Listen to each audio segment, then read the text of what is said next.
YouTube, what is going on, guys? As you clicked on the video for, you clicked on the Don't Hug Me, I'm Scared 6 explained. And I'm not going to say that I'm big on doing this, but it was a series that I did really enjoy and that I did say I would make a follow-up on, and I'm going to also be making the Trials of the Blood Dragon review here in the next couple days. Honestly, you guys will probably see that tomorrow, 100%. I will promise you on that. I'm going to get that filmed and put up for you guys. But let's go ahead and talk about this. So I'm going to take this inch by inch here, alright? So, like I called it, I knew this wouldn't be a fucking purdy. So let's go ahead and then talk about the next part. Basically, he's in a bedroom, and you definitely see, pictures. You see pictures of he's opening at a book, and it sees the red guy graduating, it sees them on a vacation, it shows a picture of Roy, and I believe a picture of himself. Definitely symbolizing that his friends are gone. Definitely putting that, the red guy has grown up. He is in work, and as you saw at the end of Don't Hug Me, I'm Scared 5, and you'll see later in the video. And then, on top of it, so he looks at both beds with red guy, yellow guy, and D, and Duck. Each of them have their own letter on their bed. Definitely saying that he misses them, and that they live together, and all that good stuff. But then he says, "Good night, guys." And as he's trying to fall asleep, a lamp comes on and says, "You can't fall asleep because you don't know about dreams." And dreams is kind of the setting. I guess this is what they were going with as the sixth subject of life. Dreams. Everyone, I guess, has them. Definitely something that you will, I guess, learn about. So, the lamp says you can't go to sleep because you don't know dreams. And he says dreams are in cinemas almost, the movies inside your brain. Which is very true. Which is, when the minute I saw this, I didn't like the initial direction it was going. And by the end of it, I went out saying that while this didn't give you the gore, it definitely was the most mind-raping episode. You have to break this down inch by inch to really get the full theory and it being explained. Now, granted, I'm not going to probably give the best explanation, but I'm going to do my best.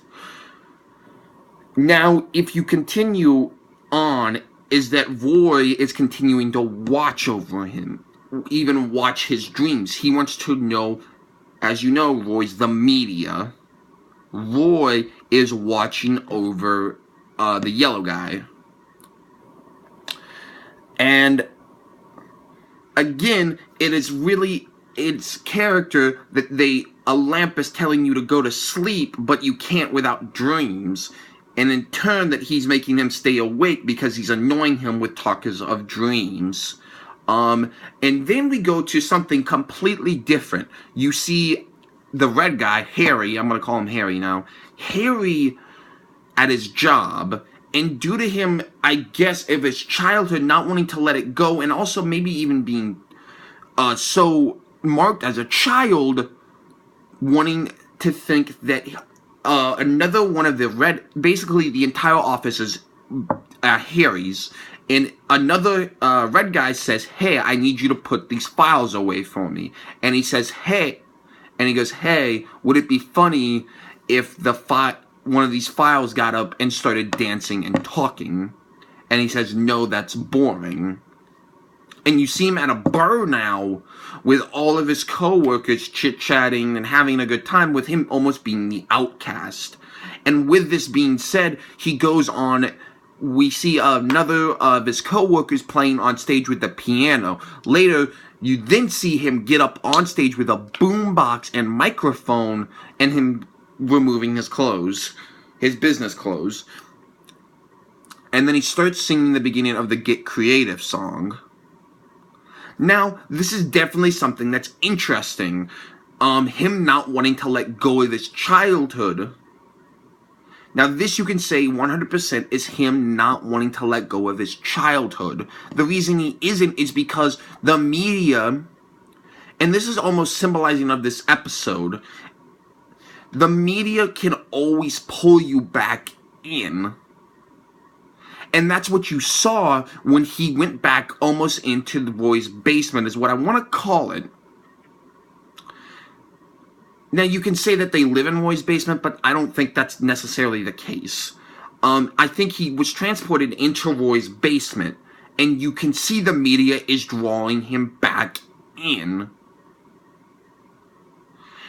And now, here's where this is going to get a little bit of a far-fetched kind of thing, is that you see him drop the microphone and the box, what's the thing called? Juice box, we're gonna call it. Juke box. And you see, though, back into the puppet world. He's back into the world that he left. So then he goes around and hears the lamp singing to the yellow guy, and singing disturbed songs again about him keeping awake. Now, this is where, like I said, this kind of gets a little far-fetched. What I can kind of gather here is that if Roy can and could have stopped him, he could have. But this is almost a symbolism that Roy said, stop it. You're coming to what I became. And this is, and you can say this is almost for generations. Parents almost. If a parent is treated badly, most likely when they, if they do become a parent, they become bad parents to their own kids. It's just natural instinct almost. And this is easy what can be said about Roy. He was dragged in probably by the media and now is treating his kid badly because of it with the media. And then here's another thing that you do have to keep in mind. This is one thing that's very interesting about the whole thing. And then he goes back to the cord, a cord on the machine, and then unplugs it. But the question is, why did he unplug it? If you noticed, this television screen that he's looking at when he's hitting the buttons and can control the teachers, it's very interesting. Because he can see the agony and pain the yellow guy is in. As you look at it, he's losing eyes again. And what's interesting is that if you looked on, I saw this in the comments, it was, when Tony, time is a tool you can wear on the wall, you can wear on the wrist, the past is far behind us, the future doesn't exist, what's the time, it's 8:45. Basically they sing, and then he says, you killed me, and then it goes into the next, have you ever, and it was, you killed me, time is a, does any, it was something with and then he goes, have you ever, and then, the love song, and then it goes, and then it goes into everything made out of buttons and wires, and then it goes again to the meat guy and the can, saying, the ice cream and beets make your teeth go gray, and then, why not try something else on your tray, and then it goes to Robin, who says, I'll call him Robin, or the duck, there's fish on my tray, and then it goes into the universe, and it was something real cool. I saw it off a comment, it was neat, but back to the main point is that when he unplugged it, he says, I wonder what will happen, also giving an Easter egg to episode 3 when, the yellow guy went up into the skies looking for love and religion. Now, let's go into this final part. Now, this is very, very interesting. Now, this can go one of two ways. Now, this is up to you. Now, this is what I'm going to say. Is that the cycle did reset but in a good way. Everyone said the cycle reset, including that the media always draws people back. Now, this isn't confirmed or denied because we don't know, but this is definitely symbolizing something. The way you know that this is a good future is if you look at the colors.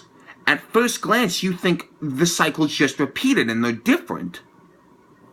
But if you go back to episode 1, what's the yellow guy's favorite color? Green. What color is he now? Green. What's the red guy's favorite color? Blue. What color is he now? Blue. The duck is favorite color is red, and now he's red. And also, I kind of want to just throw this in there. If you notice something, that they all wanted to be the color that one of the other puppets were.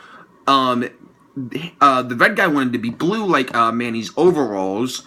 The duck wanted to be red like Harry, and then the yellow guy wanted to be green like the duck. Just something to kind of throw in there that I kind of thought that was pretty interesting. And he reset it to be better than what he was. This is a recycle, and it shows that the media doesn't always win. He set the future bright for who comes next. And then when the notepad goes, what's your favorite idea? Everyone thinks that the cycle just immediately continued. It didn't. Now, as I'm going to continue, you will probably even get a follow-up to this theory. Like I said, I think Roy gave the red guy saying, "Stop it. You're being pulled back in and could become me." But that's up for you guys to tell. And hell, I don't even know if this is even fact or real. This is kind of a rough draft of a theory that I kind of came up with. And yeah. I'm probably gonna maybe do a follow-up. My two favorite Don't Hug Me, I'm Scared YouTubers, CP Games and YouTube Explained, have not done their theories. They're gonna go really fucking balls to the walls deep, and I can even go back and tell you guys the theory and maybe even put some of my own flair to it, because sometimes they go a little bit crazy that I think is a little bit too fictional. But, you know, this is the theory that I'm gonna stick with right now, is that he restarted the media for good. When he unplugged the machine, he restarted it for the better. And it just is the simple look at the characters, and then the calendar drops. It is no longer stuck as June 19th. But that date still is really weird. I don't know what holds from that, but hell, if I can find it, I'm going to do more research on this, and you guys will probably get a follow-up video.